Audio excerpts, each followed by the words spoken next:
2장 8절 보겠습니다.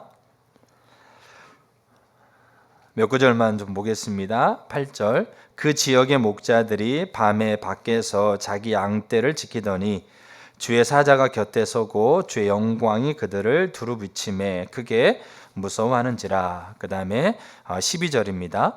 너희가 가서 강보에 쌓여 구유에 누워 있는 아기를 보리니 이것이 너희에게 표적이니라. 그 다음 15절입니다. 천사들이 떠나 하늘로 올라가니 목자가 서로 말하되 이제 베들레헴으로 가서 주께서 우리에게 알리신 바 이 이루어진 일을 보자 하고 빨리 가서 마리아와 요셉과 구유에 누인 아기를 찾아서 보고 천사가 자기들에게 이 아기에 대하여 말하는 것을 전하니 듣는 자가 다 목자들이 그들에게 말한 것들을 놀랍게 여기되 20절입니다. 목자들은 자기들에게 이른 바와 같이 듣고 본 그 모든 것으로 인하여 하나님께 영광을 돌리고 찬송하며 돌아가니라. 아멘. 우리가 하나님께서 우리에게 전해주고 있는 소식은 기쁜 소식입니다. 온 백성에게 미칠 기쁜 소식. 그러니까 그게 사실이고 그 소식이 가져올 결과까지 포함되어 있는 그게 구원자와 주님이시다. 그래서 창조주, 그 다음에 구원자, 통치자, 심판자, 그리고 임마누엘, 우리와 함께 하셔서 우리 가운데 실제적으로 거하시고 운행하시면서 그 하나님의 생명을 우리 가운데 누리게 하시는 그 임마누엘, 임재, 그게 우리에게 주시는 기쁜 소식이다. 그게 우리에게 미쳤다라는 거잖아요. 근데 우리가 이제 고민할 게 있어요.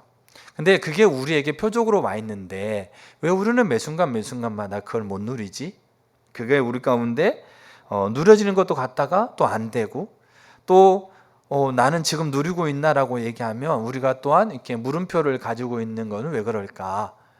그런 부분에 있어서 우리가 이 표적으로 우리 가운데 주어져 있는 구주, 구원자와 주님, 그리고 임마누엘, 이거는 표적이에요. 그것의 여부의 존재 유무가 아니고 이미 우리 가운데 오셨고 그 결과까지도 이미 우리 가운데 성취된 거죠. 제가 늘 강조하신 것처럼 우리는 계시를 더 열어놨잖아요. 십자가의 죽으심과 부활이라고 하고 있는 계시를 열었잖아요. 그렇기 때문에 이미 우리 가운데 성취된 건데 왜 우리에게는 그게 실제가 안 될까? 왜 우리에게는 그게 됐다가 안 됐다가 된 것 같다가 안 됐다가 그럴까? 그게 우리 가운데 고민이 되셔야죠. 그게 표적이라고 하는데 그것이 뭐냐면 그것이 우리 가운데 실제적으로 누려지는 길이 있기 때문에 그래요. 그것이 우리 가운데 실제적으로 누려지는 방식이 있기 때문에 그래요. 그러니까 그 방식과 길이에서 벗어나면 아무리 그게 우리 가운데 표적이라고 하나님이 선언하셔도 그것은 우리와 상관이 없게 돼 있어요. 그러니까 하나님의 자녀들에게도 그 표적으로 그걸 받고 있는 자들에게도 그 방식에서 벗어나 있으면 그 방식에서 벗어나 있는 이들에게는 그 하나님이 그 표적인 그것을 실제로 누리게 할 수가 없어요. 그러니까 이사야서에서 그렇게 하나님 말씀하시죠. 내 손이 짧아서 너희를 구원하지 못하는 것 같느냐? 내가 힘이 없어서 너희들 방치한 것 같으냐? 그렇지 않다라는 거죠.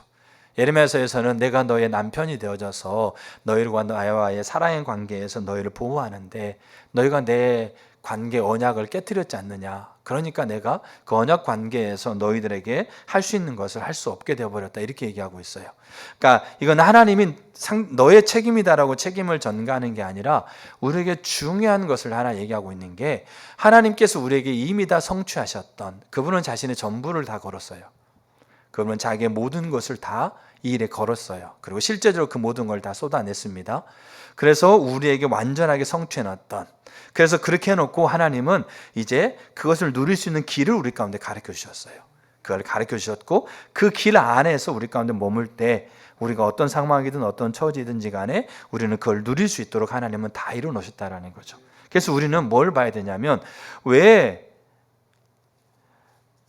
온 백성에게 미칠 기쁨의 좋은 소식으로서의 메시아가 이 땅에 오신다라고 하고 있는 이 어마어마한 소식을 왜 그 밤중에 밖에서 양을 치고 있는 목자들에게 하나님이 천사를 보내서 알렸냐 이거죠.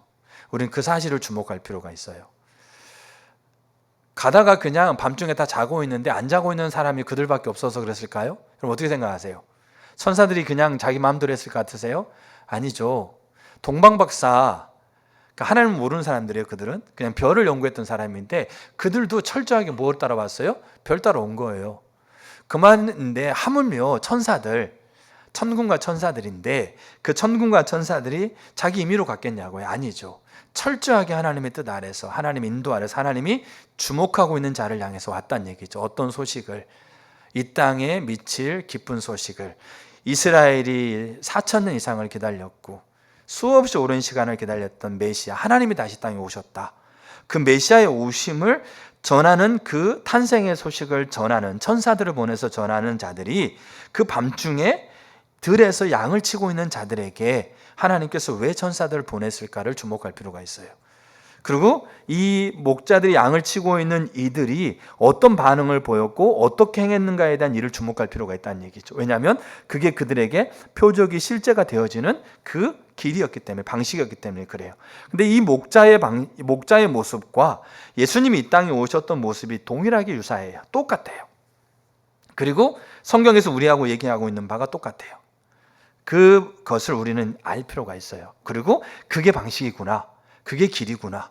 이 길 안에 있지 않으면 우리는 표적으로 이미 완전하게 성취됐고 이미 우리 가운데 완전하게 그 일을 이루었다 할지라도 우리에겐 그게 이론에 불과한구나 라고 하는 것을 우리가 알아야 돼요. 그래서 우리는 그 방식으로, 그 길로 어떻게 해서든 우리의 삶을 돌이키려고 부단히 노력을 해야 돼요. 애를 써야 돼요. 그러려면 그게 무슨 길인지, 그게 무슨 방식인지를 우리가 알 필요가 있어요. 특별히 이 목자들의 모습을 통해서, 또 목자들의 모습과 함께 우리가 예수님의 모습, 예수님이 땅에 오심과 살아가는 과정들의 모습, 성경이 또한 얘기하고 있는 모습을 우리가 이 세 개의 구도를 통해서 우리는 정확하게 하나의 그 결론을 내릴 수가 있어요. 이 땅에 온 백성에게 미칠 기쁜 소식으로서의 구원자와 주님이시면서 임마누엘로 오신 그 예수 그리스도를 우리의 삶 가운데 실제적으로 누리는 길은 십자가의 길밖에 없다 이거죠. 십자가의 방식밖에 없어요. 그 길 외에는 없는 거예요.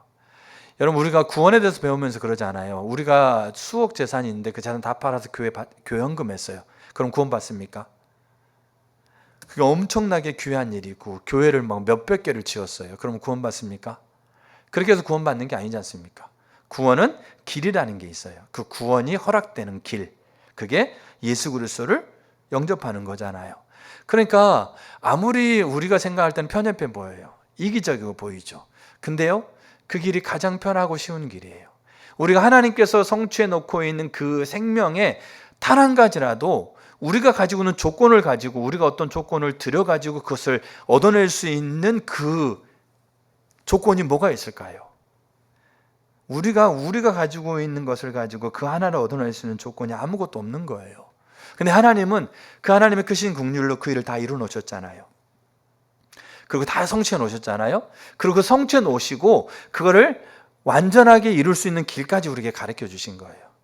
그리고 그 길이, 그 일을 성취해 놓으신 그분이 주권자로서 정해 놓으신 길이에요. 그게 가장 우리가 안전한 길이고 가장 우리가 편한 길이고 가장 우리에게 쉬운 길이라는 거죠. 우리는 그 길을 알아야 되고 그 길을 동의해야 되고 그 길에 내 삶을 맞춰야 돼요. 그래야 성경이 얘기하고 있는 게 실제가 돼요. 성경이 얘기하고 있는 것이 우리에게 이해가 되고 성경이 얘기하고 있는 게 우리에게 완전하게 누려진다는 거죠. 예수님이 그랬잖아요. 히브리서에 예수님에게는 하나님 한 번도 아니오가 없었어요. 항상 하나님은 예스였어요. 왜 그러냐? 예수님이 항상 하나님께서 이루어 놓으신 그 일에, 하나님께서 그 일을 누릴 수 있는 그 길에 항상 예수님은 자기 자신을 맞췄거든요. 심한 통곡과 눈물로 간구와 소원을 올렸고 그 순종하심을 통해서 들으심을 얻었다. 예수님에게는 항상 하나님께서 이루어 놓으신 그 길에 자기가 그 길을 하나님께서 완전하게 누릴 수 있는 길로 제시해 놓고 있는 그곳에 자기 자신을 세웠어요. 그러니까 예수님에게는 한 번도 하나님은 아니오가 아니었어요. 그 하나님이 이루어 놓고 있는 그 모든 생명이 한 번도 예수님에게는 아니오가 된 적이 없었어요. 그래서 우리는 이 십자가의 길을 알아야 돼요. 이 지금 목자들에게 천사들을 보내셔서 얘기하고 있는 그 안에서, 우리가 목자들 안에서 일어나고 있는 십자가의 길, 우리가 이후에 우리가 십자가 길이라고 정의되고 있지만 이 목자들 삶에서 그게 그대로 보여요. 고스란히 또한 예수님의 삶에서 십자가의 방법, 십자가의 길에는 네 가지 중요한 특징이 있어요. 그래서 우리가 네 가지 중요한 특징을 우리가 간략하게 살펴가면서 우리의 삶이 그 네 가지 특징이 회복되는 자리에 우리 삶을 더 세우셔야 돼요. 그래야 표적이 됩니다. 우리는 지금 표적으로 우리는 지금 하나님의 이 땅에 오심을 표적으로 보는 것처럼 보이지만 사실은 표적이 아닌 경우가 많아요. 그냥 지식에 불과할 뿐인 거죠. 그래서 우리가 이제 어린아이처럼 그렇게 십자가의 길로 다시 우리가 서는 부분이 필요해요. 십자가의 방법으로. 자, 네 가지가 있는데, 자, 첫 번째 보겠습니다. 십자가의 길, 십자가의 방식은 사랑의 섬김의 방식이에요. 그러니까 우리가 사랑의 섬김의 방식이라고 하고 있는 것을 우리가 이렇게 이해하면 이렇게 너무 얕게 이해하는 거죠. 그게 뭐냐면 어려운 사람을 도와주는, 헐벗고 굶주린 사람들을 구제하는, 그리고 마음이 힘든 사람을 위로하는, 자, 그렇게 사랑의 섬김의 방식을 이해하게 되면 그게 포함되어 있어요. 근데 그게 너무나도 얕게 이해하고 있는 거죠. 성경이 말하고 있는 십자가의 방식이 사랑과 섬김의 방식이라고 하고 있는 말이 뭐냐면, 목자들은 지금 오늘 8절에 보게 되면 예수님 이 땅에 태어나고 있는 그 밤중에 목자들은 지금 뭐 하고 있었습니까? 밤에 밖에서 자기 양떼를 지켰어요. 그러니까 뭐 하고 있는 거예요? 지금 일을 하고 있는 거죠. 야간 근무하고 있다는 거, 쉽게 말해서. 근데 그들은 그 일을 어떤 관점으로 바라보고 있냐 이거죠. 그 일을, 목자들은 그 일을 사랑의 섬김의 방식으로 보고 있었다는 얘기죠. 그러니까 몇 가지 어렵고 헐벗고 굶준 사람들을 구제하고 도와주는, 정기적으로 후원하고 있는 그것이 사랑의 섬김의 방식으로 이해해서는 너무나도 얕게 이해하는 거라는 거죠.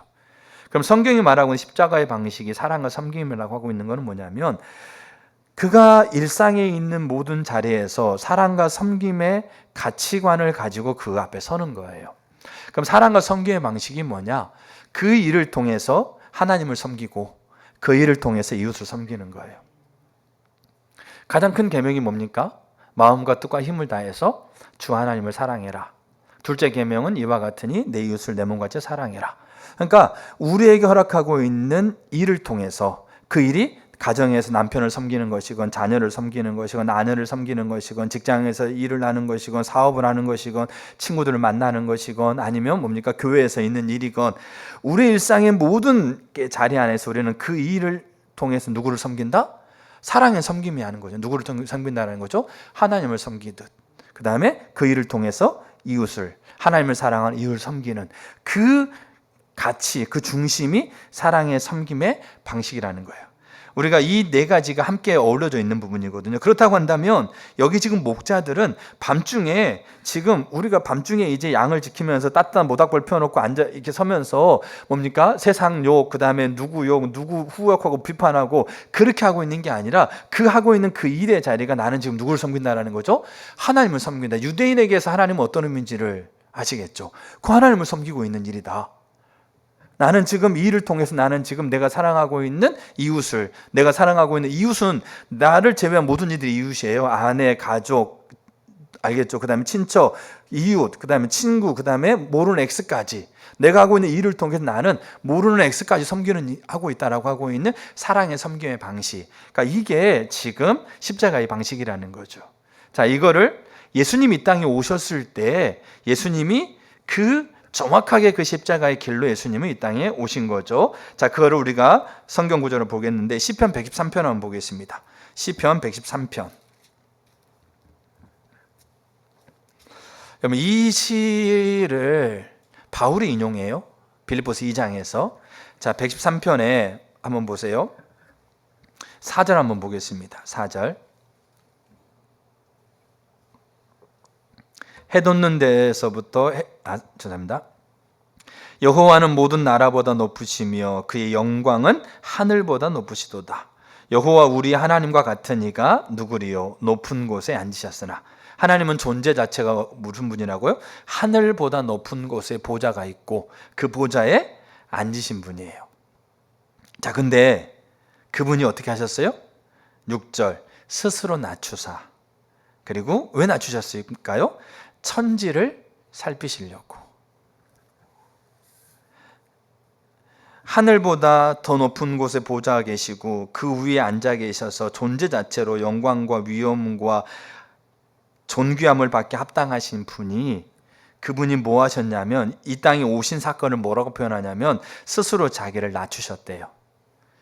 천지를 살피시려고. 그분이 창조했던 모든 창조 세계를 돌보시려고, 그들의 모든 창조 세계를 사랑하는 그 사랑의 섬김의 방식으로 그들에게 그 천지를 돌보시려고 하나님이 자기를 낮추셨대. 그리고 그 낮추심의 정점이 어디겠어요? 너희는 이 마음을 품어라. 곧 그리스도 예수의 마음이니 그는 근본 하나님이시냐. 하늘 위에 보좌를 두시고 앉아 계시는 분이었으나 스스로 자기를 비워 종의 형체를 가지고 이 땅에 오셔서 육신의 몸을 가지고 오셔서 뭐하기까지요? 죽기까지 복종하셨다. 그래서 마태복음 8장 한번 보세요. 마태복음 8장 1절. 마태라는 사람은 직업이 세리입니다. 굉장히 객관적이고 굉장히 논리적이고 꼼꼼한 사람이에요. 그래서 마태복음 5장부터 9장까지가 마태복음의 진수와도 같아요. 그래서 마태복음 5장은 이렇게 시작해요. 예수님이 산에 오르셨다 이렇게 시작해요. 마태복음 8장은 예수님이 산에 내려오셨다 이렇게 시작해요. 8장 1절 한번 보세요. 그러니까 두 개가 지금 이렇게 이 배경이 달랐다는 얘기죠. 8장 1절 예수께서 산에서 내려오시니 수많은 무리가 따랐다 이렇게 돼 있죠. 5장 1절 한번 보세요. 5장 1절에도 성경 보세요. 예수께서 무리를 보시고 산에 올라가 앉으시니 이렇게 돼 있어요. 그러니까 5장에서 산에 올라갔다가 8장에서 내려오는 거예요. 그러니까 시점은 이렇게 돼 있어요. 근데 이 시점이 단순히 그냥 한 날에 올라갔다 내려온 그것을 얘기하고 있는 게 아니에요. 왜냐하면 5장, 7장, 8장 우리가 이제 산상순이라고 얘기하잖아요. 예수님이 하나나라 백성의 삶에 대한 것들을 쭉 설명했던 거거든요. 그러니까 우리가 그 삶이 회복된다는 거잖아요. 근데 5장, 6장, 7장은 그냥 한 날에 가르쳤던 그 삶을 얘기하고 있는 게 아니라 이 마태라는 사람이 특별히 이런 시점을 가지고 얘기하고 있는 거죠. 그래서 올라가셔서 가르쳤던 것이 예수님이 3년 반 동안의 공생의 사역을 통해서 말씀하고 가르쳤던 교훈을 마태라는 사람이 다 모아놓은 거죠. 그래서 5장, 6장, 8장이 하나나라 백성의 삶의 자세를 가르쳐요. 그러고 나서 예수님이 산에 내려오셨어요. 산에 내려오셔가지고 8장과 9장은 뭐가만 일어났냐면 예수님이 병든 자를 고치고 귀신을 쫓아내고, 알겠죠? 이런 놀라운 성령의 놀라운 능력의 사역들이 8장, 9장에 다 나열되어 있어요. 그러니까 예수님의 사역이 뭐다? 말씀과 성령의 조화를 이루는 사역이다라는 것을 마태가 정확하게 이 두 개를 통해서 이렇게 얘기하고 있다는 거죠. 그러면서 5장부터 7장까지는 그 하나나라 백성의 삶, 그 다음에 8장과 9장에는 이제 그 놀라운 능력을 행하시는 것, 그렇게 얘기하는 거죠. 그래서 8장 1절에 산에서 내려오신 거죠. 근데 산에서 내려와서 성령의 능력으로 그 일을 감당하는 그 예수님의 그 사역 있지 않습니까? 그 사역의 첫 번째 사건을 뭐로 기록하고 있냐 이거죠. 첫 번째 사건. 그게 예수님이 일을 대하는 태도예요. 알겠죠? 예수님이 사역을 대하는 태도예요. 예수님이 그 삶을, 일상을 대하는 자세예요. 그 첫 사건이 뭡니까? 나병 환자 고친 사건이에요. 8장 2절 한번 보세요. 한 나병 환자가 나와서 절하며 이르되 주여 원하시면 저를 깨끗하게 하실 수 있나이다 하거늘 예수께서 손을 내밀어 그에게 대시며 이르시되 내가 원하노니 깨끗함을 받으라 하시니 즉시 그의 나병이 깨끗하여진지라. 이렇게 돼 있죠. 자 보세요. 나병 환자는 그 당시에 전염병, 저주받은 질병이라고 그래서 그 있는 마을에서 있지 못하고 격리가 돼서 살았어요. 그리고 그들을 이렇게 사람들이 만지면 그 만지는 사람까지 부정했어요. 그래서 2주 이상을 예배 제사에 참여할 수가 없었어요. 유대인들에게 제사에 참여하지 않는다라는 것은 죽는 것도 같았어요. 그러니까 얼마나 그들을 천대시하고 멸시하고 저주받은 하나님의 저주의 질병이니까 얼마나 가족이랄지라도 가까이 못 오게 했죠. 여러분 코로나 때 기억하시죠? 코로나 걸리면 집에 딱 방 안에 가둬놓고 뭐라는 거죠? 나오지 말라 이거죠. 가족인데도 제발 오지 마라. 제발 붙지 마라. 밥 넣어줄 테니까 거기서 그냥 먹어라. 그렇게 얘기하는 거죠. 코로나 때만 해도. 근데 이거는 그거 달라요. 저주받은 질병이고 만지면 내가 부정해지는 거예요. 하나님 안에서 죄인이 돼버리는 거예요. 그러니까 이거는 사회적으로 완전하게 관계적으로, 육신적으로, 영적으로 완전한 고립된. 그래서 그들은 어디 지나갈 때마다 저는 문둥병자입니다 라고 소리 질렀어요. 크게 누구에 다가오지 못하도록. 그랬는데 그 나병 환자가 예수를 찾아오잖아요. 그래서 뭐라고 그래요? 부끄러워서 그 앞에 엎드려가지고 원하시면 깨끗게 할 수 있으십니다라고 얘기하잖아요. 근데 예수님이 내가 원하노니 깨끗해 해줘라라고 얘기해서 고칠 수 있잖아요. 근데 그 앞에 뭐가 예수의 행동이 나오죠. 그러니까 이 행동은 뭘 가지고 있겠어요? 가치관을 담고 있는 거잖아요. 가치관은 그 안에 있는 중심의 세계관이 담겨 있는 거잖아요. 여러분, 우리의 행동은, 우리의 말은 분명히 우리의 가치가 담겨져 있어요. 우리의 가치는 그 안에 있는 우리의 중심의 사상이, 이 세계관이 담겨져 있죠. 예수님이 하고 있는 행동에는 분명하게 가치가 담겨 있어요. 그거를 왜 하느냐에 대한 그 이야기가 담겨 있잖아요. 그러면 내가 원하는 깨끗함을 받아라 이 말만 해도 야 오지 마, 알겠으니까 그래 내가 해줄게. 그러면서 내가 원하는 깨끗함 받아야 해도 충분히 고쳐요. 왜냐하면 예수님은 기적의 자리에서 말로 선언해가지고 기적을 행하신 일이 꽤 많거든요. 근데 여기 보세요. 3절에 예수께서 손을 내밀어 그에게 대셔요. 문둥병자에게 예수님이 하나님이시니까 나는 만져도 괜찮아? 나는 백신 맞았어? 뭐 이런 게 아니잖아요. 예수님이 똑같은 인간이셨기 때문에 안 먹으면 배고프고 많이 걸으면 힘들고 사람들이 후욕하게 되면 그거 들으면 속상하거든요. 그리고 기대치보다 제자들이 더 연약하면 그것 때문에 마음이 너무 어렵거든요. 인간이니까. 근데 뭐 하고 있는 거죠? 예수님이 나는 하나님이시니까 나는 면역력이 있으니까 괜찮아 하고 손댄 거 절대 아닌 거잖아요. 근데 예수님이 손을 댄 거죠. 왜 그러냐? 그 안에 가치가 담겨져 있는 거죠. 나는 지금 이 일을 어떻게 대하느냐? 나는 이 일을 통해서 누구를 섬긴다? 하나님을 섬긴다는 얘기예요. 나는 이 일을 통해서 하나님의 사랑하는 자들이 하나님이 사랑하는 자를 사랑하는 그 섬김으로 나는 이 일을 대한다라고 하고 있는 그 예수의 가치, 그 가치 안에 담겨져 있는 십자가의 길이라고 하고 있는 그 중심의 자세가 그 안에 담겨 있는 거잖아요. 그래서 그 목자에게 그 나병 환자에게 손을 대고 내가 원하는 이 깨끗함을 받으라. 근데 성경에 다른 누가복음이나 마가복음에는 그 병자를 향해서 긍휼히 여겼다고 돼 있어요. 민망히 여겼다라고 돼 있어요. 보세요. 우리가 십자가의 방법은 사랑의 섬김의 방식이에요. 그거는 뭐냐면, 그러니까 루터라는 사람이 그 당시에 종교개혁을 일으키면서 뭐를 이렇게 성경에서 보았냐면, 일이라고 하고 있는 것이 이 하나님의 부르심이라고 하고 있는 이 일이 단순히 노동이나 생계 수단을 위한 도구가 아니고 이게 하나님을 섬기는 방식이다. 이거를 루터가 성경 안에서, 왜냐하면 그 당시에 중세에는 하나님을 섬기는 방식이 뭐라고 생각했어요? 교회 안에서 성직자와 수녀들, 사제들이 또는 교회 안에서 하고 있는 미사라든지 하고 있는 예배 행위, 이것이 하나님을 섬기는 행위라고, 그들이 그것이 귀한하고 거룩한 일이라고. 그 나머지 뭡니까? 일상에서 하고 있는 농업이라든지 그 다음에 그러니까 직장하고 있는 이런 일들은 우리에게 필요한 거기 때문에 하고 있지만 이거는 2등급 일이라고 여긴 거 있다는 거죠. 근데 이게 하나님의 관점이 아니지 않습니까? 근데 루터가 믿음을 옳게 되는 하나님의 구원의 진리를 발견하고, 그리고 그 구원의 진리 안에서 십자가의 길, 예수님 이 땅에 오셔서 일을 어떻게 대하고 있는지, 하나님이 일을 어떻게 시작하셨고 그 일을 어떻게 창조하셨는지에 대한 부분부터 해서 예수의 삶을 통해서 보게 되어진 걸 통해서 이 일은 단순히 종교적인 삶에 국한된 것이 아니라 이 일은 하나님부터 온 거구나.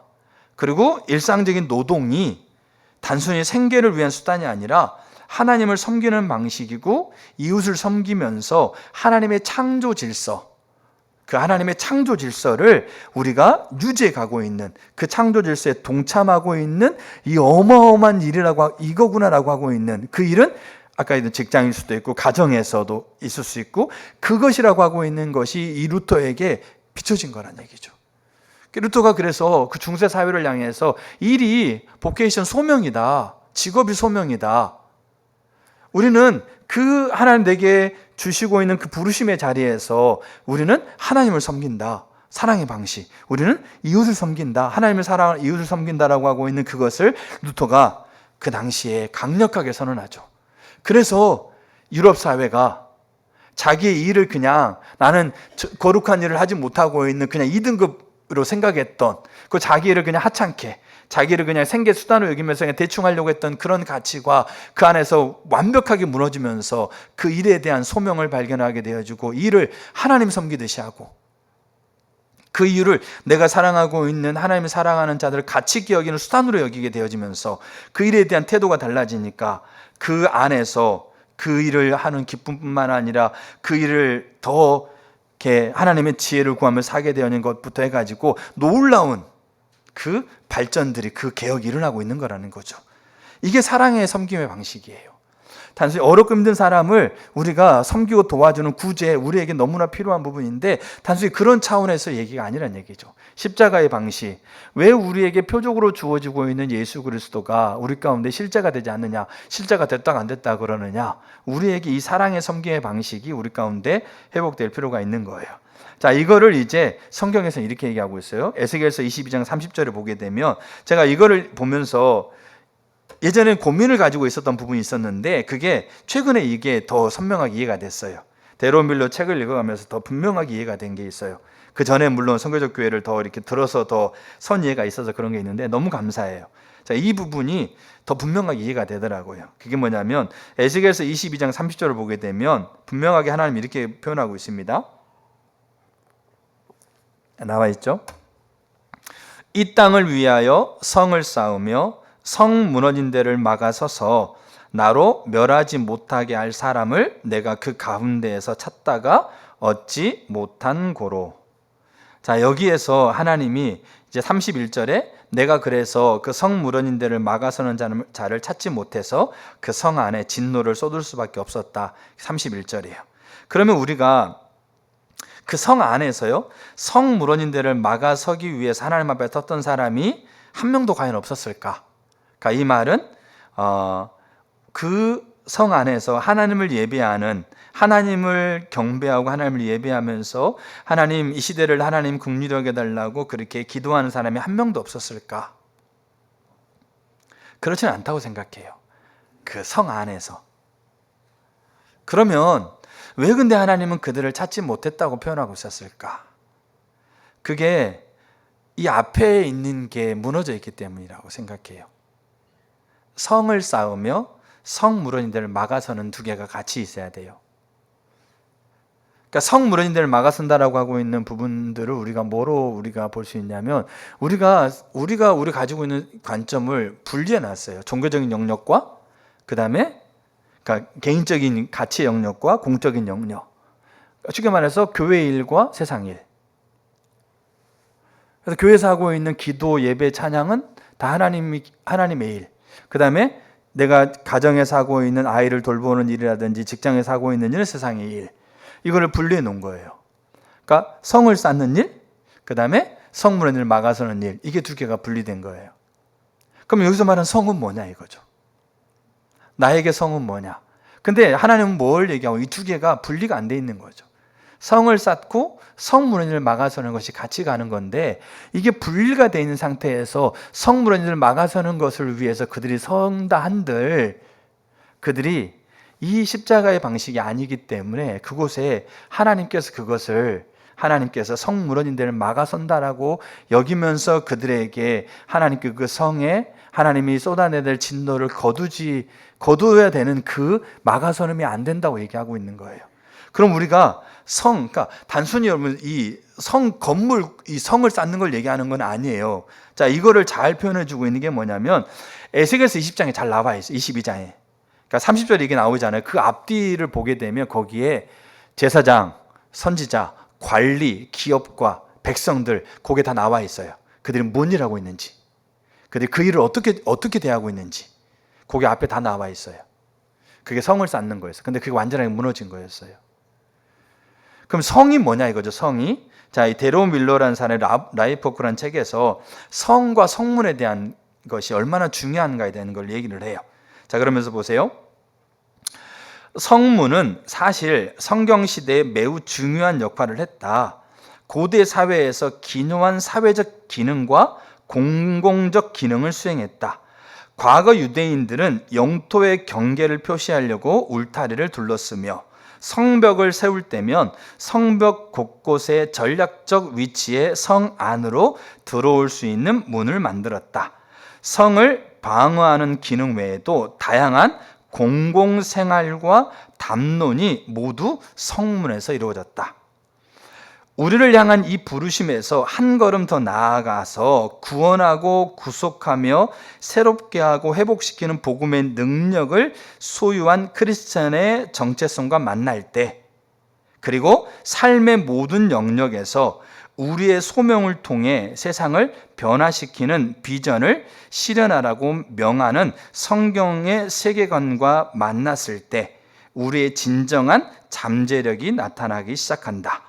자, 이렇게 잠재력이 나타나기 시작했을 때 이 일을 통해서 전무후무하게 경제적 발전, 정치적 자유, 법치, 보편적 교육이 전 세계적으로 성취됐다. 크리스천이, 그러니까 노예가 해방되어지고 여성이 존엄성을 회복하게 되어지고, 다시 말해서 인류가 더 인간다워졌다. 크리스천이 성문을 지키는 청지기 역할을 잘 수행하느냐는 우리 사회에서 더할 나위 없이 중요하다. 그러면서 이 성에서, 이 성문, 이 성에서 무슨 일이 벌어지고 있었느냐? 거래와 상호 발동이 있었고, 율법이 낭독되어졌고, 법적인 분쟁을 해결하는 해결장이 일어났고, 그 다음에 뭡니까? 행정 업무가 거기 있었고, 그 다음에 정보가 공유됐고, 정보를 공표하기 시작했고, 집회가 일어났고, 담론이 일어났다라는 거죠.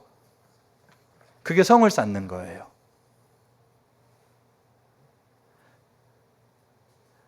십자가의 길은 사랑의 섬김의 방식이라는 거죠. 그 말은 우리가 교회에서 우리가 하나님 앞에 하고 있는 드리고 있는 모든 활동들이 사랑의 섬김이에요. 우리는 교회에서 하나님을 예배할 때 누구에게 예배한다고 생각해요? 찬양할 때? 하나님을 찬양한다고 생각하잖아요. 하나님을 우리가 사랑하고 가장 영광받게 합당하고 가장 영광받게 존귀한 그분을 우리가 정말로 그분의 백성으로서 높인다고 우리는 하나님을 찬양하는 거잖아요. 우리가 기도 그렇게 하는 거지 않습니까? 전 봉사도 그렇게 하는 거고. 이것과 이게 사랑의 섬김의 방식이에요. 그리고 그 하나님이 사랑하는 이웃을 우리 교회 안에서 지체들을 섬기고 사랑하고 그들을 위로하고 돌보고 또 그들과 함께 또 같이 나누고 하면서 그렇게 사랑을 섬기는 하는 거잖아요. 이것과 똑같은 것이 어디라고요? 하나님께서 우리에게 주고 있는 일상의 자리란 얘기죠. 그럼 우리는 일상의 자리에서 믿지 않는 남편을, 믿지 않는 아내를, 아니면 나를 괴롭히는 시어머니를, 아니면 나를 정말 힘들게 하는 저 완전히 정말로 인간 이하의 언성을 가지고 있는 직장 상사라고 한다면, 근데 그분이 안수집사야. 그럼 더 힘들죠. 근데 그렇다고 한다면 그 상황 안에서 우리는 그 일을 사랑의 섬김의 방식이라고 하고 있는 그 일을 통해서 우리는 하나님을 섬기고 그 일을 통해서 하나님이 사랑하는 가치 있게 창조하셨던 일을 우리가 섬기고 그 섬김이 내가 하고 있는 일을 통해서 우리가 내 관계 안에 있는 이 영역을 섬기고 있다라고 하고 있는 이 사랑의 섬김의 방식이, 가치가 우리 가운데 필요하다는 얘기죠.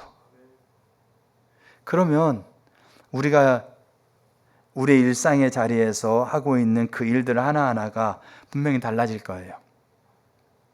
느헤미야, 다니엘, 요셉 이런 사람의 공통점이 있죠.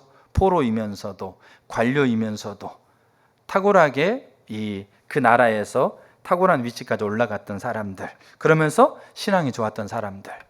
그러면 그들이 교회 잘 다니니까 총리했습니까? 우리가 옛날에 교회 다니면 찍어주고 그렇게 할 때가 있었죠. 근데 그러면 그분들이 당선돼가지고 나라가 바뀌던가요?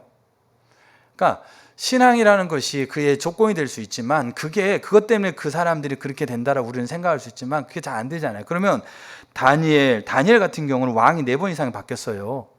나라가 바뀌었고, 근데 여전히 그런 국무총리하고 있었거든요. 요셉, 이 청년의 나이 때 애굽이라는 나라의 총리가 되잖아요. 느헤미야도 마찬가지고. 그럼 교회 잘 다니고 신앙생활 신실하게 잘하니까, 이 청년 기도 잘하는 청년이고 교회 열심히 가는 청년이니까 우리 회사에 중직 맡겨놔야 되겠네, 그렇게 세상이 그렇게 얘기하던가요? 그렇지 않다는 얘기죠. 그 일을 그들이 어떠한 관점을 가지고 바라보면서 그 일을 대하고 있느냐가 그 일의 과정에, 그 일의 결과에 지대한 영향을 미치는 거잖아요. 그러면서 그 안에서 그 부분들이 그들이 그것을 하나님을 섬긴다고, 이웃을 섬긴다라고 그들이 관점으로 가지고 가면서 그 일을 탁월하게 할 수 있도록, 왜 하나님을 섬기는데 탁월하게 섬기는 거잖아요.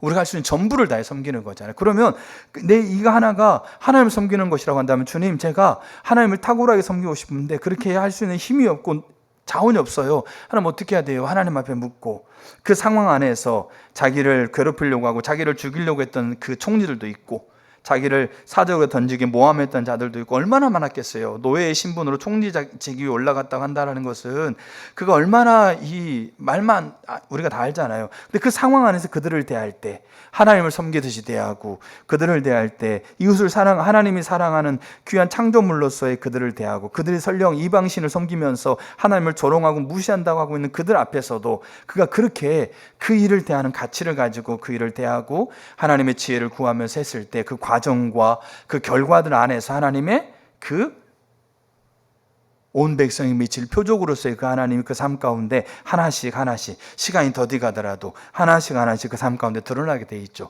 그러니까 그들이, 세상은 칼같이 능력 위주로, 강함 위주로 선택한다고 했을 때 그들이 교회 잘 다니니까 택한 게 아니고, 그들이 그 일을 하기에 탁월한 거잖아요. 나라가 바뀌어도, 왕이 바뀌어도 그는 그 섬기는 일에서 뛰어나서 그 일을 할 수밖에 없는 그 위치에 서니까 그 일들이 계속 진행되고 있는 거라는 거죠. 그럼 그게 본래 재능이 뛰어나서가, 또 우리가 그들은 재능이 뛰어난 사람이니까 라고 얘기할 수 있지만, 그 안에 이 십자가, 사랑의 섬김의 방식이라고 하고 있는 그 삶의 방식이 그들에게 주어지고 있는 거라고 우리가 분명하게 볼 수 있는 부분이에요. 그럼 이 목자들은, 이제 두 번째 나오겠지만, 이게 십자가의 방식이 다 같이 연결되어 있는 거예요. 이 목자들은 이렇게 돈 많은 그런 큰 기업가도 아니지 않습니까? 그 당시 목자들은 유대 사회에서 가장 천한 직업이었어요. 가장 사회적인 약자였어요. 그러니까 어떻게 보면 세상 사람이 봤을 때는 그냥 하찮게 보이는 사람들이에요. 근데 이들은 우리가 언제 지금 목자라고 얘기하면, 나는 여호와는 나의 목자예요. 근데 예수님 이 땅에 오셔서 나는 선한 목자라. 그러니까 목자가 너무 어떻게 보이는 거죠? 너무 아주 고귀하고 아주 그냥 아름다운 직업으로 우리가 인식하고 있어요. 근데 그 직업 자체는 가장 진짜로 양을 목자들이 치는 것을 바라보면서 그 직업이 가지고 있는 이 의미는 어마어마하게 위대한 거예요. 근데 그 직업을 사회에서 바라보고 있는 평가는 굉장히 낮았다는 얘기예요. 하찮게 사회 최하급으로서 그렇게 그 직업군이었다는 거죠. 그 직업의 의미는 여호와 나의 목자요. 그러니까 예수님도 나는 선한 목자로 얘기할 정도, 그 직업이 가지고 있는 그 의미는 너무나 대단함에도 불구하고 그 직업군이 사회 인식은 굉장히 천한 직업이었다는 얘기죠. 근데 문제는 뭐냐면, 그 직업을 이 목자들은 사랑의 섬김의 방식으로 그 직업을 대하고 있다는 거예요. 천사들이 하나님이 보내서 목자를 찾아온다, 그 밤에. 그러면 이게 그들에게 있는 거를 유추해 볼 수 있다고 생각해요. 자, 첫째가 뭐냐면 사랑의 섬김의 방식이에요. 두 번째가 십자가의 방식이 우리 가운데 회복돼야 되는데, 두 번째가 뭐냐면 십자가의 방식은 약함의 방식이에요. 그러니까 약함의 방식이라고 하고 있는 것은 나중에 선교적 교회의 글을 읽어보면 이해가 돼요. 근데 우리가, 세상은 강함을 추구하고 강함을 자랑해요. 그래서 더 많은 것을 얻고 더 높은 곳에 오르려고 해요. 더 큰 명성을 얻기를 추구해요. 우리가 간증을 들었을 때 우리는 자칫 잘못하게 되면 오해하기 쉬워요. 우리가 그 간증을 들으면서 그들은 약함을 자랑하고 있어요. 근데 우리는 그 간증에서 약함을 자랑하고 있는 것이 아니라 간증의 결과를 우리가 주목하기 쉬워요. 그래서 우리도 하나님 믿으면 저렇게 되겠다. 사업이 망했어. 근데 잘 돼가지고 지금 업무하게 본다 그러면, 우리도 지금 저게 되겠구나라고 우리는 기대하기 쉽다는 얘기죠. 그게 강함을 추구하는 거예요. 세상의 길이에요. 더 많은 것, 더 좋은 것, 더 높은 위치, 더 나은 명성, 이런 것들을 추구하는 것이 세상의 추구함이에요. 그리고 그 세상의 추구함이 어떻게 되는 겁니까? 우리에게, 교회에게도 동일하게 그 강함을 추구하고 강함을 추구하며 살되 이제 우리는 하나님이라는 것을 우리가 도구 삼아서 세상에서 잘 되는 것을 우리가 얻으려고 하고 있는 그 가치에 우리가 함몰돼 버렸어요.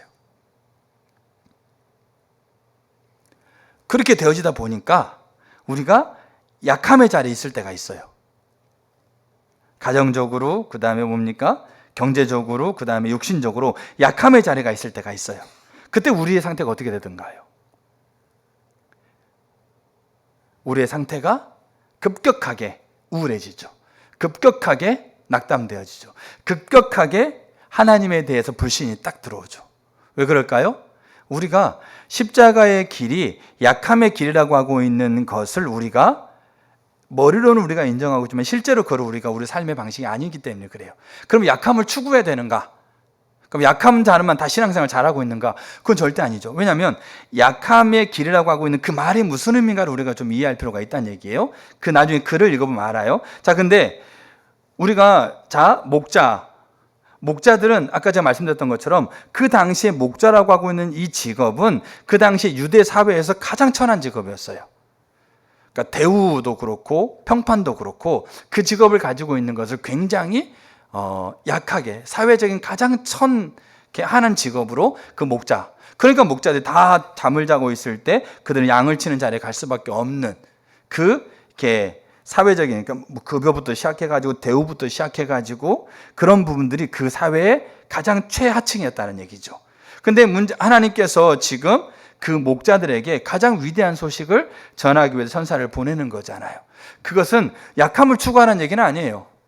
약한 자리에 있으라, 약자의 자리에 있으라 아니죠. 왜? 십자가에서 우리 가운데 허락해 놓으신 그 유업에는 뭐의 유업도 있어요? 부의 유업도 있거든요. 그러니까 경제적으로, 육신적으로, 그 다음에 이 정서적으로 우리 가운데 기쁘고 만족하는 그 부분들이 부의 유업, 그 하나님의 유업 가운데 포함되어 있거든요. 근데 우리가 이 약함의 길이라고 하고 있는 것은 우리가 그 약함을 추구하고 그 약함이 있는 걸 통해서 나는 신앙생활을 잘하고 있어라고 그렇게 사람들 앞에 이렇게 내세우고 이걸 얘기하고 있는 게 아니라 그 약함의 길 안에 포함되어 있는 이 가치가 그 십자가의 길에 담겨 있다는 걸 우리가 이해할 필요가 있다는 얘기죠. 그게 우리 가운데 이해가 되면 내가 약하는 그 자리에 있었을 때 내가 하나님과 내가 세상 앞에서 내가 취할 수 있는 방법이, 취할 수 있는 그 모습이 달라요. 자, 보세요. 예수님이 이 땅에 오셨을 때 우리가 아까 읽었던 시편 113편 6절에 뭐라고 그랬습니까? 그 하늘 위에 보좌를 두시고 거기 앉아 계신 분이신데 6절에 자기를 스스로 낮추셨잖아요. 그 빌립보서 2장 6절에는 자기를 비웠다고. 그 다음 누가복음 2장 12절 우리가 오늘 읽었던 본문 안에서는 강보에 쌓여서 구유에 누워있는. 우리가 마태복음 2장에 보게 되면 이 얘기가 나와요. 무슨 얘기냐면 동방의 박사들이 별을 보고 찾아왔어요. 그 별은 왕의 별이에요. 그들이 생각할 때 왕의 별이에요. 그들은 그 하나님 믿는 사람이 아닙니다. 그냥 별을 연구한 사람인데 별이 그들이 연구했던 그 역사적인 별 안에서 가장 큰 별이 뜬 거예요. 그들 생각할 때. 그 별이 인도를 따라 왔는데 예루살렘에 이스라엘까지 와서 예루살렘에 왔는데 그 별이 사라졌어요. 자, 이 별은 이 온 세계 통치자로서 위대한 왕이 태어날 것을 예언하는 별인데 그 별이 따라와서 예루살렘이라는 지역에까지 왔는데 그게 딱 별이 사라졌다. 그러면 이 박사들은 그러면 어디를 찾아갈까? 1번 고아원을 찾아간다. 2번 빈민가를 찾아간다. 3번 왕궁을 찾아간다. 몇 번을 찾아가겠어요? 여러분 같으면 몇 번 찾아가겠어요? 왕궁을 찾아가죠. 왜? 온 세상을 통치할 왕으로서의 그 별을 따라왔으니까. 근데 딱 도시에 들어와서 그 별을 잊어버렸어? 아, 그러면 이 도시 안에 있겠다. 그러면 이 도시 안에서 찾아갈 곳은 한 군데밖에 없죠. 그게 세상 가치란 얘기예요. 어디를 찾아가요? 왕궁을 찾아간다는 얘기예요. 그래서 헤롯 왕을 찾아가요. 그래서 유대 베들레헴에서 뭡니까? 왕으로 태어나신 이가 어디입니까? 라고 묻는 거예요. 그게 세상이 가지고 있는 가치예요. 강함을 추구하고 있고 강함을 원하고 있고 그 강함이 되어진 것으로 인해서 하나님의 존재의 유무를 나타내려고 하고 있는. 근데 양을 치는 그 목자들은 당시에 가장 이렇게 비천한 불에 속해 있고요. 그 말은 뭐냐면 자기의 상태로 이 어마어마하고 있는 이 왕의 이 땅에 오심 소식이 있지 않습니까? 메시아가 이 땅에 왔다라고 하고 있는 구약에 2000년, 3000년 이상을 기다렸던 이 메시아의 소식, 이 어마어마한 소식을 자기들에게 먼저 알려지고 자기들이 그것을 나타낼 수 있을 만한 그 어떤 조건도 이룰 만한 게 없는 존재란 얘기예요. 근데 하나님께서 그에게 천사를 보내서 그 소식을 알리고 있는, 가장 약하고 천한 부류에 속해 있는 이들에게 하나님께서 알리고 있는, 자, 그 안에서 우리가 볼 수 있는 게 뭐냐면 십자가의 길에는 반드시 약함의 길이라고 하고 있는 게 포함되어 있다는 거죠. 그럼 그 약함의 길이라고 하고 있는 게 뭐냐? 자, 선교적 교회에서 이렇게 설명하고 있어요. 자, 한번 제가 읽어드릴게요.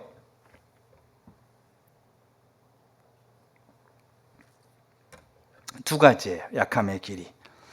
약함의 길은 세상의 길과 가치관이 다르기 때문에 세상이 오해하고 핍박하고 멸시하고 조롱할지라도 기꺼이 하나님의 가치관을 따라 하나님께서 추구하시는 것에 삶을 드리는 겁니다.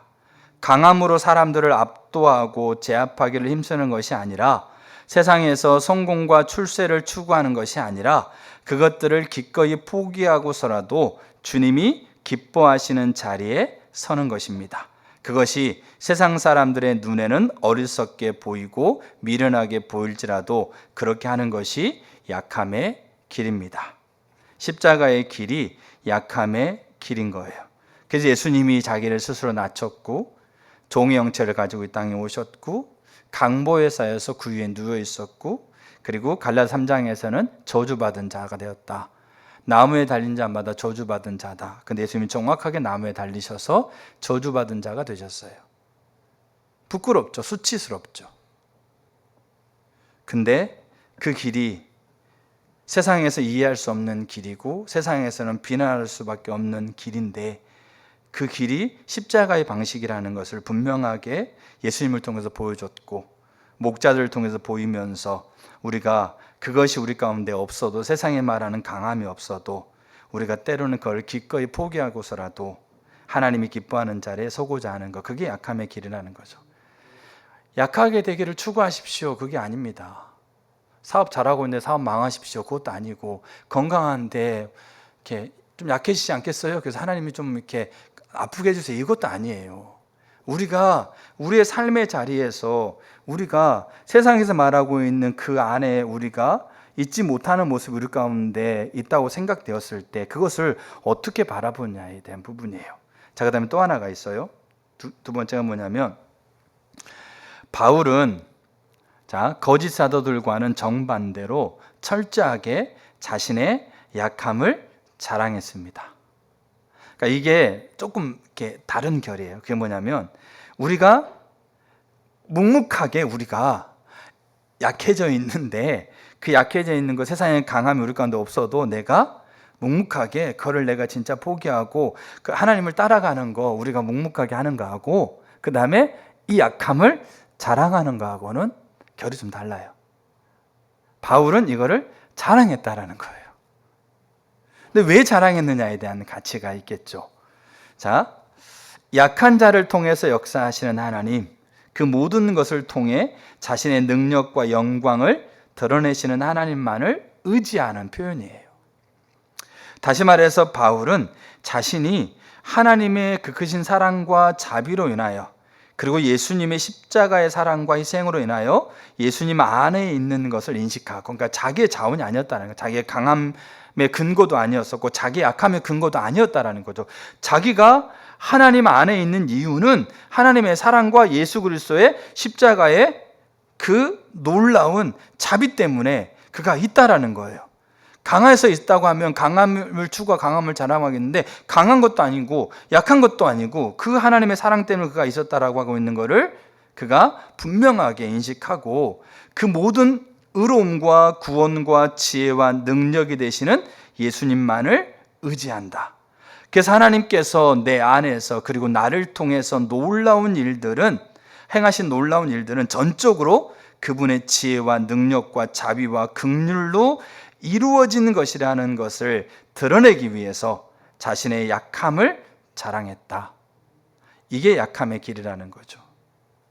여러분 어떠세요? 저도 이번 주간에 어떤 사건 때문에 제 약함을 정말로 드러내는 그런, 또 몸도 약하고 그러다 보니까 제가 몸이 약한지 그게 되더라고요. 감기 딱 걸리니까 일단 마음이 너무 이렇게 좀 우울해지면서, 아닙니다. 그 설명은 좀 그렇고, 그러니까 약함에 드러나게 되니까 분명하게 그 약함을 이 자세를 가지고 하나님 앞에 서가기보다는 제가 그 약함에 제가 더 이렇게 빠져가지고 그 약함으로 제 감정과 제 상황을 보려고 하고 있는, 그래서 그거 힘들어서 이것도 좀 이렇게 아내한테 맡기고 또 이것도 좀 해주면 안 되겠어? 이렇게 맡기고. 그러니까 제가 할 수 있는 일인데, 물론 힘들어서 못하는 부분도 있지만 제 마음 안에서 그 부분들이 그렇게 되어주고 있는 부분들이 저도 보이더라고요. 그럼 제가 이게 약함의 길로서의 하나님의 십자가의 방식으로서 제가 제 자신을 대하고 있지 않는 그 부분들이 제 삶에서도 이 부분 안에서 보이는 거예요.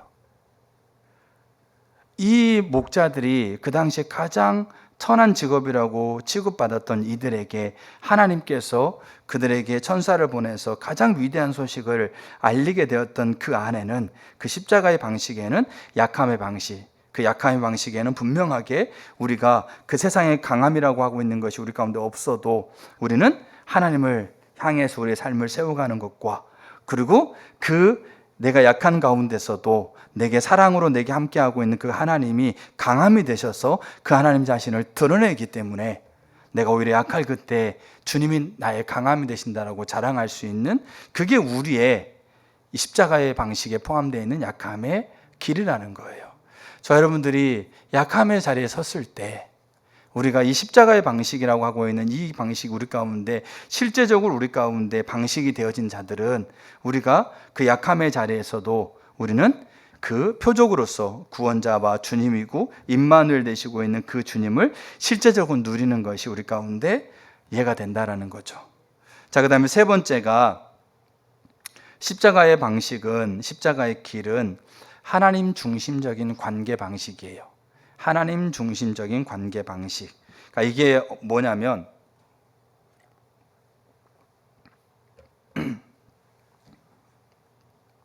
하나님 중심적인 관계 방식은 굉장히 세상에서 용납할 수 없는 방식이에요. 특별히 지금의 상황에서는 더. 그게 뭐냐? 한 가지 길밖에 없거든요.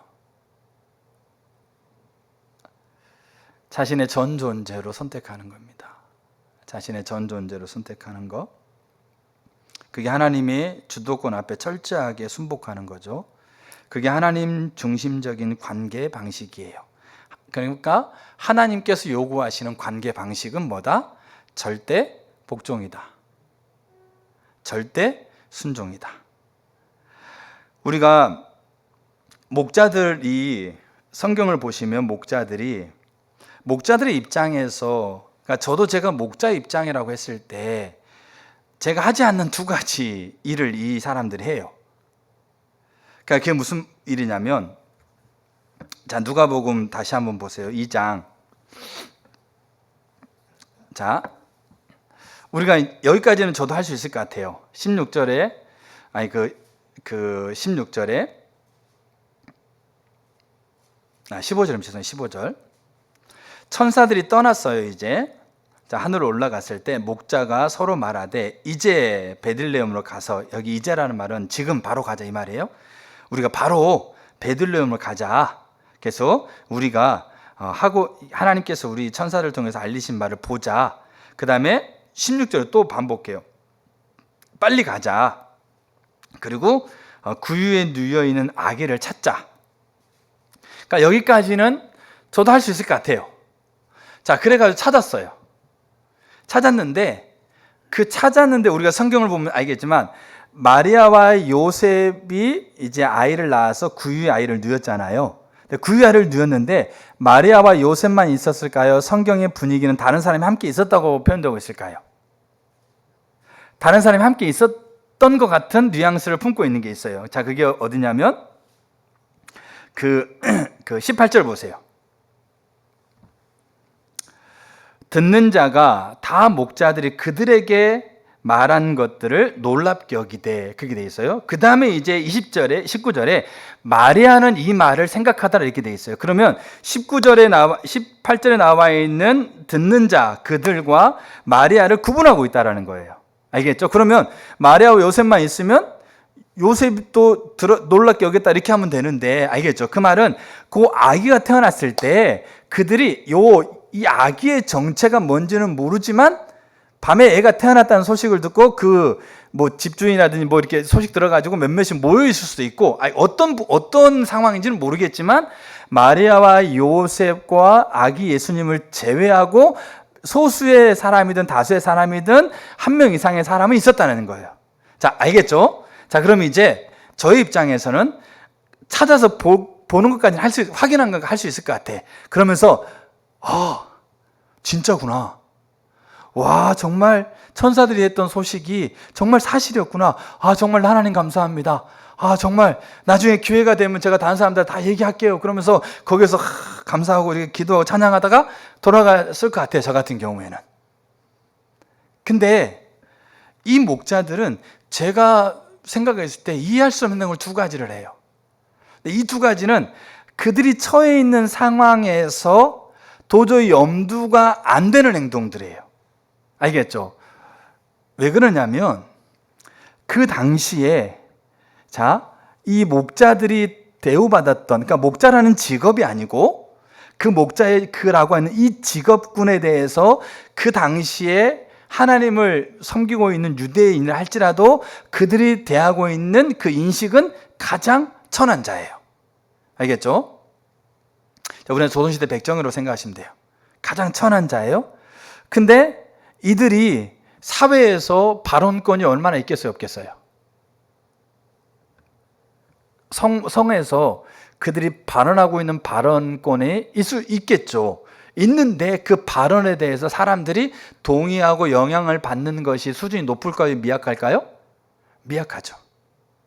조선시대 백정이 소식을 전한다고 그랬을 때 그 소식을 누가 얼만큼 파급력 있게끔 듣겠냐고요.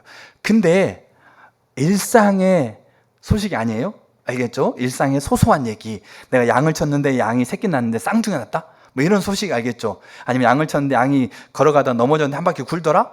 뭐 이런 소식을 전하는 것은 그런 소식이 아니고 어떤 소식입니까?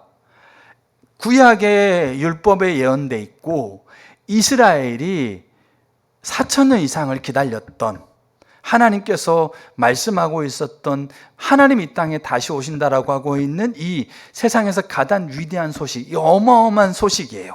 그 소식을 가장 사회적으로 가장 약자 취급받고 사회적인 발언권이 미급한 그 처지에, 자기들도 충분히 알겠죠. 그 처지에 있는 사람이 얘기를 했어요. 그럼 그것에 대해서 파급력이 얼마나 있겠냐고요.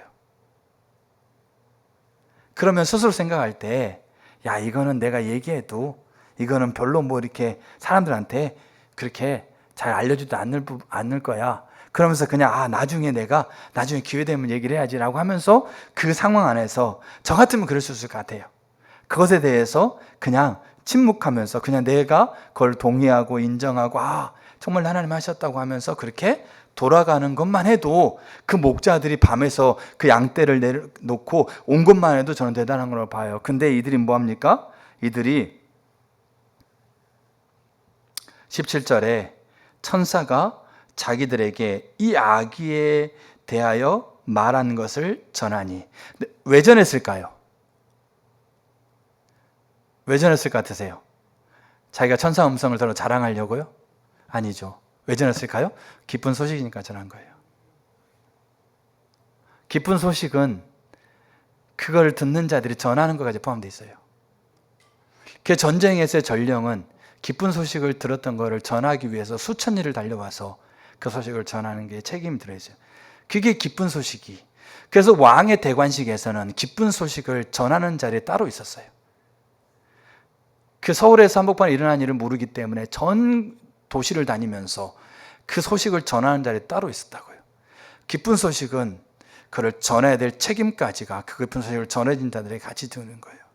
이들은 이 기쁜 소식을 들었는데 이 어마어마한 소식을 들었는데 이 소식을 자기들이 가지고 있는 위치 아래서는 이 소식을 얘기해도 전혀 누구 하나 들어줄 것 같지 않는 상황, 그 감정, 뻔히 보이는 일들, 그 상황에서 이들이 십자가의 방식으로서 하나님 중심적인 관계 방식이 아니었다고 한다면 이들이 과연 거기에서 천사가 전한 소식을 그들에게 전할 수 있겠냐고요. 나중에 우리가 네 번째 십자가는 대반전을 가져와요. 근데 이 반전이 뭡니까? 가장 위대한 소식을 가장 먼저 알고 가장 먼저 증거하고 가장 먼저 경배했던 사람이 누구예요? 이들이었어요. 여러분 같으면 하시겠어요? 이론과 실제가 다르더라고요. 정말 달라요. 이론과 실제가. 저 같으면 못할 거예요. 그냥 한 구석에 서서 거기에서 바라보고 동의하고 감사하고 그렇게 하는 것을 그냥 조용히 돌아가서 감격 가운데 나중에 기회가 되면 얘기할 수 있겠지. 제가 어디 공식적인 자리에서는 제 의견을 잘 얘기하지 않아요. 성격도 그렇고 뭐 그런 부분인데, 근데 그게 또 어떨 때는 그게 내가 가지고 있는 위축된 마음일 수도 있고, 근데 거기에서 끝나지 않아요. 이들은 거기서 끝나지 않고 이들은 뭐 했느냐? 자 보세요. 20절에 보게 되면 목자들은 자기들에게 이르던 바와 같이 듣고 본 그 모든 것으로 인하여, 그게 그 다음 행동의 이유란 얘기죠. 듣고 본 모든 것. 듣는 건 뭡니까? 기쁜 소식으로 이 땅에 하나님이 오셨다. 본 거는 그 위에 누워 있는 게 표적이라고 그러니까 본 거는 그 위에 누워 있는 아기. 알겠죠? 이게 같은 기쁜 소식의 같은 모습이죠. 자, 이게 이유가 되어져서 그들은 뭐 하게 되냐면 거기에서 하나님께 영광을 돌리며 찬송해요. 그 애기 앞에서. 그러면 그들이 먼저 뭐 하고 있는 거죠? 이 아기가 구주라는 거예요. 주님. 그들이 고백하고 있는 거예요. 주님이라고 하는 사실을. 그 당시에 주님은 누구밖에 없어요. 그 당시 주님은 로마 황제밖에 없는 거예요. 그래서 그 당시의 자리에서 그들이 이 아기가 주님이라고 하고 있는 고백하는 건데, 또 하나는 나중에 후대 십자가에서 이렇게 놀라운 기적을 행하면서 십자가를 이루어가고 있는 과정 가운데 예수님의 이 기적적인 사건들을 통해서 예수님이 메시아로 이 땅에 오셨다는 것을 증명하시는 그 증명의 사건을 통해서 예수를 추종하는 사람이 많이 생기는 거잖아요. 근데 이때는 지금 예수가 지금 뭐 하고 있는 겁니까? 그 위에 누워 있는 상태인 거죠. 근데 그 앞에서 그분이 구주라고 그 앞에서 하나님께 영광을 돌리고 찬송하고 경배한다? 이거는 미친 짓인 거예요. 그 사회적인 분위기 안에서 이거는 제정신이 아닌 거란 얘기예요. 쉽게 말해서. 근데 이들이 그렇게 하고 있는 거잖아요. 왜 그럴까? 이게 자신의 전 존재로 자신의 환경과 상황과 처지가 아니라 그 하나님께, 그래서 앞에 나오잖아요. 듣고 본 것으로 인해서, 분명하게 그들에게 표적으로 자리 잡고 있는 것으로 인해서 그들의 삶 안에서 정확하게 어떠한 삶을 살았는지가 설명이 안 되고 있지만 그들의 삶 안에서 하나님의 십자가의 방식, 십자가의 그 길이 그들의 삶 가운데서 어느 정도 그들의 삶 가운데서 실현되고 있는 그 과정 아래서 하나님께 천사를 보내서 주시고 있는 그 소식 앞에 그들이 철저하게 하나님 중심적인 관계 방식으로 그들이 서고 있는 거예요. 어마어마한 걸 사실은 이게. 저 같으면 도저히 이렇게 할 수 없어요. 지식으로는 할 수 있을 것 같아요. 이론적으로는. 근데 조금만 자리에서도 저는 그렇게 하는 것을 주저주저 하는 거예요. 이거보다도 훨씬 더 편안한 자리에서도, 이거보다 훨씬 더 인정받는 자리에서도 제가 그거를 담대하게 얘기하는 것조차도 때로는 주저주저 할 때가 있다는 거죠. 근데 하나님 중심적인 방법, 관계 방법이다. 예수님이 그렇잖아요. 자기를 비웠다. 죽기까지 복종했다. 이 땅에 오신 하나님이신 예수님이 나는 아무것도 할 수 없다. 나는 아버지가 행하는 걸 본다. 그 길만 따른다. 그게 내가 조롱받는 길을 할지라도. 그래서 최종적으로 십자가 앞에서 아버지 내 뜻대로 마시고 아버지의 뜻대로 해주세요. 그게 자기의 전 존재로 그게 하나님 중인 관계 방식을 선택해 가는. 여러분 초대교회에 바울이 골로새서에 그렇게 얘기를 해요. 종들아 너네 상전들에게 하는 것을 죽게 하듯 해라. 무슨 일을 하든지 죽게 하듯 해라. 이들은 십자가의 방식을 따랐어요. 철저하게 사랑의 섬김의 방식과 그리고 약함의 방식과 그리고 하나님 중심적인 관계 방식을 따랐어요. 초대교회에 있었던 사람들이 머리가 하나가 이상해져 있는 그냥 맹한 사람들이 아니잖아요. 근데 그들은 십자가의 방식을 따랐어요. 그래서 마지막 대반전이 일어나는 거예요. 가장 약한 존재로, 가장 미약한 존재로, 가장 천한 존재로 취급받았던 양을 치는 목자들이 가장 위대한 소식을 먼저 듣게 되어지고 가장 위대한 소식을 먼저 받고 가장 위대한 소식으로서의 구유에 누이는 아기를 먼저 만나고 그리고 가장 먼저 두 가지를 했어요. 하나 증인된 삶, 두 번째는 그분을 고백하는, 구주로 고백하는, 역사상 가장 최초의 하나님을 이 땅에 오신 분으로 예수님을 인정하고 증거하고 고백하고 높이는 그 어마어마한 일의 가장 첫 증인이 되고 경배자가 된, 이게 대반전이죠. 예수님이 이 땅에 구유로 오셨죠. 그러나 십자가의 죽으심으로 다시 이 땅에 부활하셨죠. 영광의 몸으로 다시 부활하셨고 앞으로 오실 때는 왕으로 오실 거예요. 구름 타시고 왕으로 오실 건데 그때는 모든 하나님을 아는 자건 하나님을 알지 못하는 자들이건 그 위험 앞에 그냥 서 있을 수가 없는 존재로 그냥 우리 눈에 보일 거예요. 그분이 오시기로 준비되어 있어요. 이미 십자가의 부활을 통해서 이미 그분은 대반전을 이루셨고요. 이때 불과 30년 뒤에 일이 일어날 거를 누가 감히 상상이나 했겠어요? 하나님 빼고는.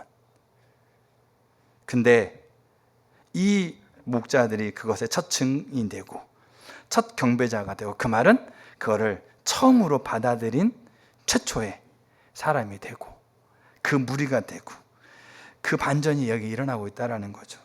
그게 표적이 우리 가운데 매 순간 우리 가운데 이해가 되면 우리에게는 대반전이 매 순간 우리 가운데 일어나는 일들이 경험할 수 있다고 저는 분명히 확신합니다. 그래서 오늘 나눴던 부분은 뭐냐면, 왜 하나님이 그 밤에 그 위대한 소식을 목자들에게 알리셨을까? 그 사실을 주목해 보면 정확하게 십자가의 길이에요. 왜냐하면 예수 이 땅에 오심과 살아있음과 목자의 모습과 목자의 반응과 그리고 그 이후에 성경에서 얘기하고 있는 모든 부분들이 딱 정확하게 세계가 똑같아요. 그래서 우리에게는 왜 우리에게 표적으로 우리 가운데 주어졌는데 우리 가운데 이게 되었다가 안 되었다가 또 뭡니까? 되려고 열심히 하는데도 잘 안 되고 이렇게 할까? 우리가 이 십자가의 길에 내 자신을 더 우리가 이 방식의 그 모습으로 내가 더 우리 가운데 내 삶이 더 세워져야 될 필요성을 더 보셔야 되고요. 그리고 우리가 그 자리에 더 서기를 우리가 집중적으로 하나님의 은혜를 구하고 그렇게 한 걸음 한 걸음을 세워가야 돼요. 그러면 있지 않습니까?